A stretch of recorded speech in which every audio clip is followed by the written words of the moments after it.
Hello, everyone. Welcome back to the CAF News. Today, we're going to be looking at architecture, not as diagrams, but more as living systems.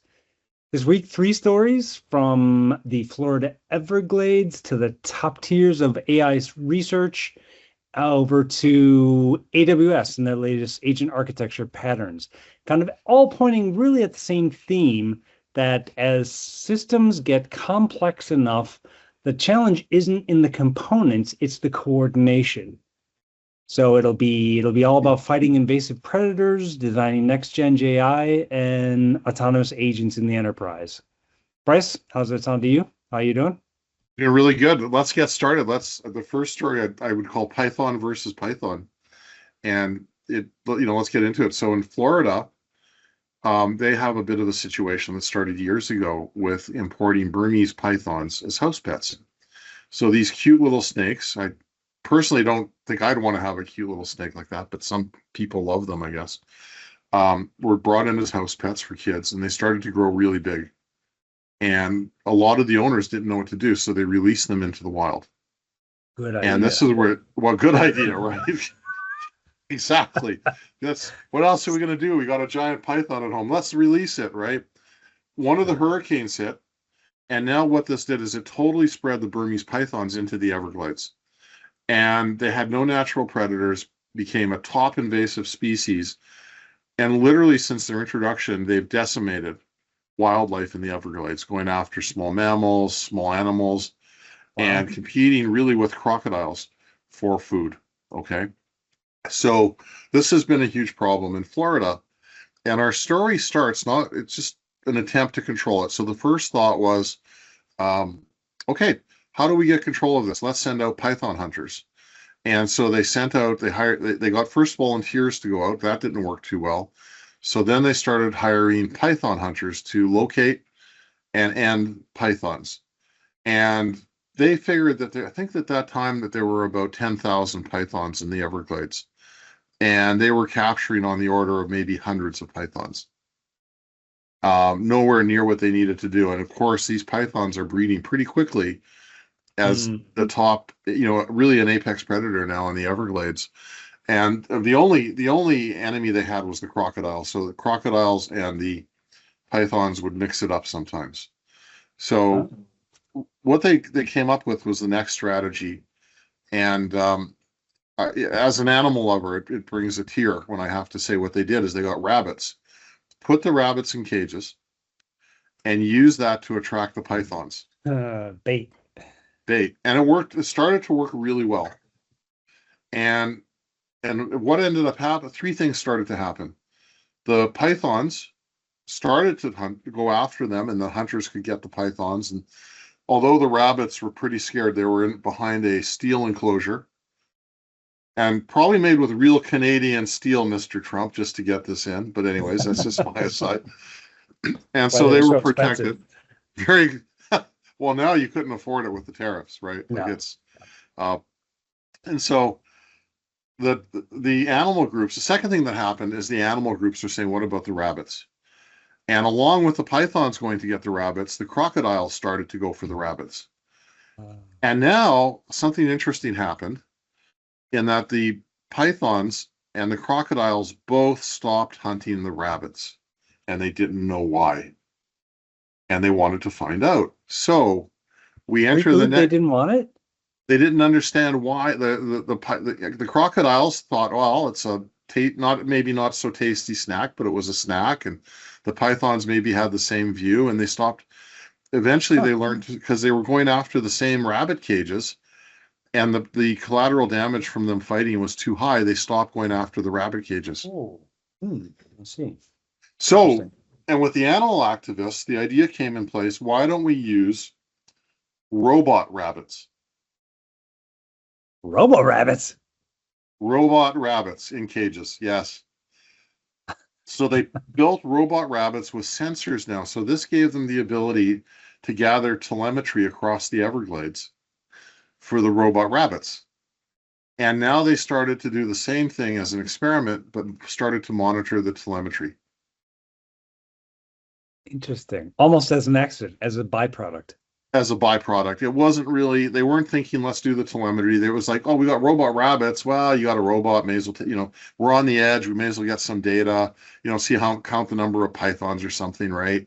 And Yeah. see what's happening. So they started to count the number of pythons. And what they started to find out, one of the researchers there actually started to take that away and looked at the patterns, overlaying that onto the basically the Everglade geographic information systems. And they were able to build predictive models. And what came out of this was amazing. They actually were able to identify the exact hunting patterns of the crocodiles and the pythons. And they were able to locate the breeding grounds for the pythons. Yeah, clusters, sure. Right. Clusters. And now they could send humans with dogs out into the clusters to disrupt them. And this program apparently is massively successful. So they've applied AI. They've been able to massively successfully start to eradicate the Burmese python problem in Florida for the first time ever. Very interesting story. So three things. Let's get your thoughts on this. One, it was almost accidental, Kevin. Like they needed the telemetry. What's interesting about this, they needed the telemetry to figure out what to do. And it was only then that they started to overlay that on the AI and also leverage essentially semantics and ontologies to align their information from the rabbits with maps of the Everglades. Not exactly your first choice for an approach, I would think. I mean, No. No. Yeah, kind of a geospatial multi-sensor, multi-actor system. That's interesting. yes. And event-driven, literally in the swamp, detect, classify, notify, and then dispatch your contracted hunters. Event-driven with huge portions of it likely written in Python, which is ironic because it's used to hunt pythons. Which would be perfect for a Monty Python if they were still Oh, around. a Monty Python skit But, yes, that would yeah. be great. Yeah.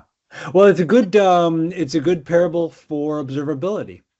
If you're not tracking key events or if they're somehow invisible for you, putting out tracking, getting telemetry on them will bring maybe more insights and solve problems that, you didn't think you could solve or that you were unaware of all of the different, parameters, things that were going on.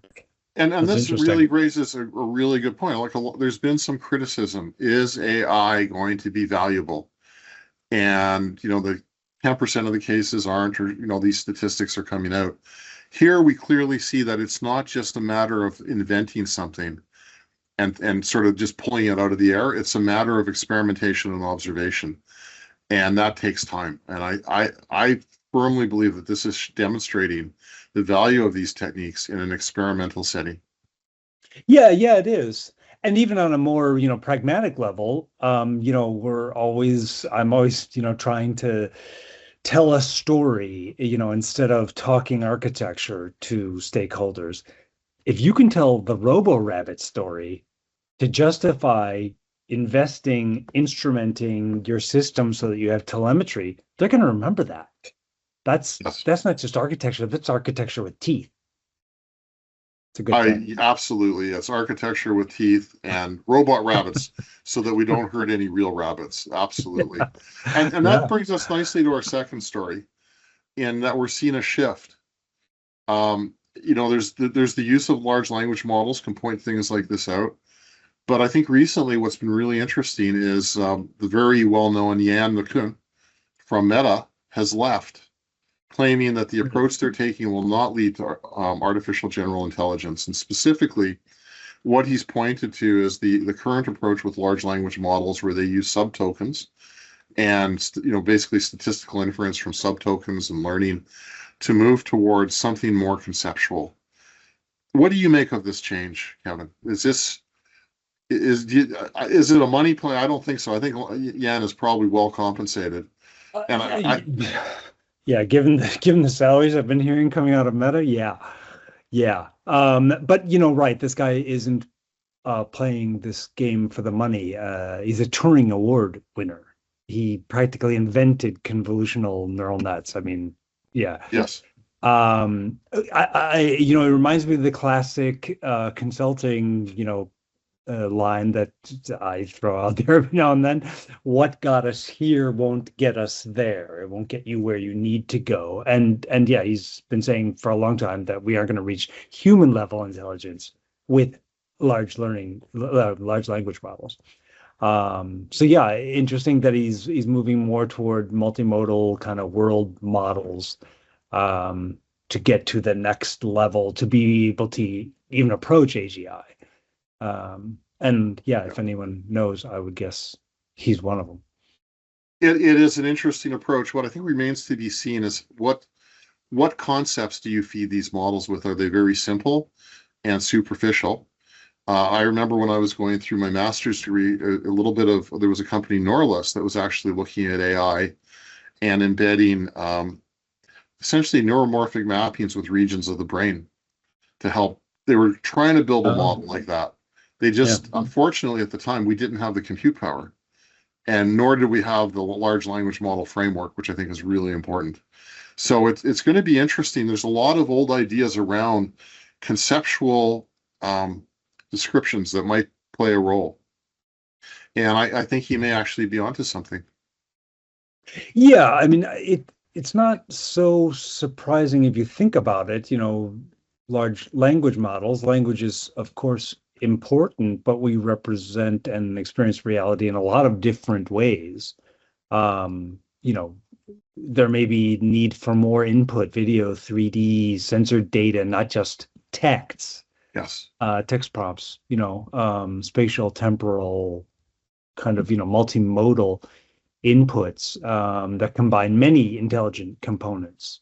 And in some ways, we're already seeing this in the small, if, architecture tends to be fractal, I mean, programming in general, computer science in general, that, that agentic pattern mixture of experts is similar. You have, similar to that, neuromorphic brain modeling you're talking about. You have different pieces that are good Yes. at different parts, and then you Well, sum them. what's interesting about the human analogy is we have a system that brings these multimodal systems together and has figured out how to mesh them already, right? And to your earlier point, going forward may not be like the past, but it may be a start. And so to me, there's always this, when you brought that up, there's this analogy to, are we building planes that have wings that flap? Or do we build something else with different wings? But I think we have to take those first steps. And in this case, I think using that analogy, having planes with wings that flap might not be a bad first step in this case, even though it was a dead end for the Wright brothers, right? Yeah, I guess so. Right. Yeah. Interesting. A shift closer to reality. And now going on to the third story that you brought up, what's up with AWS? So what are they doing? Multi-agents, and what is that? What's happening there, Kevin? Yeah, not a big fanfare, not a huge announcement, but just something that I kind of noticed and thought, shipping AWS is shipping as part of Bedrock, just in addition, just in the release notes, multi-agent orchestration templates. And really, I think it's kind of, at least AWS's first serious reference pattern for multi-agent workflows. I think it's kind of important, at least, probably maybe the one of more important releases for the end of the year here. It's a, first attempt to standardize how agents collaborate, delegate, monitoring. There's observability built in. There's a couple different, emergent patterns around it. And it's kind of, the beginnings of a distributed systems design for these multi-agent orchestrated interactions. I thought it was an interesting. I think that is extremely interesting, and it's one of the things I touch on in my upcoming book, Digital Momentum. Oh, yeah. It's not just this idea like, why might we need to have multi-agents integrate? Well, the way business is being conducted is changing. I think we're moving from a very strict product mindset to one where we want to have multiple service partners in our service ecosystem. Like the Tesla is a great example of this, where you go in there and there may be 5 or 6 partners, and you can, turn on that partner and this partner. But in order to enable that type of ecosystem, you're going to be looking at multi-agentic orchestration, looking at combining multi-reference agents. And this is, I think, an essential first step in moving in that direction. And it's going to have, I think, broad impact on the way consumers view the landscape of what they're purchasing. So really exciting breakthrough, I think, Kevin. Yeah, it's interesting. And I think, for architects, we can already start to see some of the implications that, the models and the interactions are important, but the coordination mechanisms between interactions start to take on, a life of their own and need a governance view. Who is delegating, who is verifying, who, and when you're saying governance, it's not an after the fact governance like the big boardrooms. You're talking about something more active, more. Yes. Yeah. In process. Absolutely. Yeah.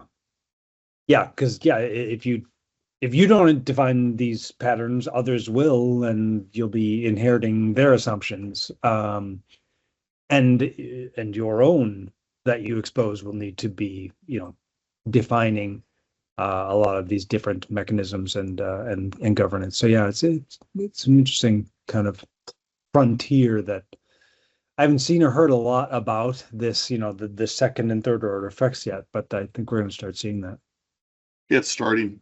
Great discussions today, Kevin. To the viewers, please comment. We'd love to have a dialogue. Mm-hmm. And we have a question. Would you like to see a live version of the Chief Architect Forum that you could ask questions and let us know? If it's a small group and we can all participate, I think that would really be exciting. What do you think, Kevin? Live on stage? Live on stage. Well, love it. Can we have a band? Yeah, we can have a band. Excellent. It might be AI generated, but we can have a band. Oh, okay. Yeah. All right. Yeah. Interesting. Yeah, by all means. Any thoughts, any suggestions, drop them in the comments, and we'll certainly take a look. Thanks everybody. Cheers.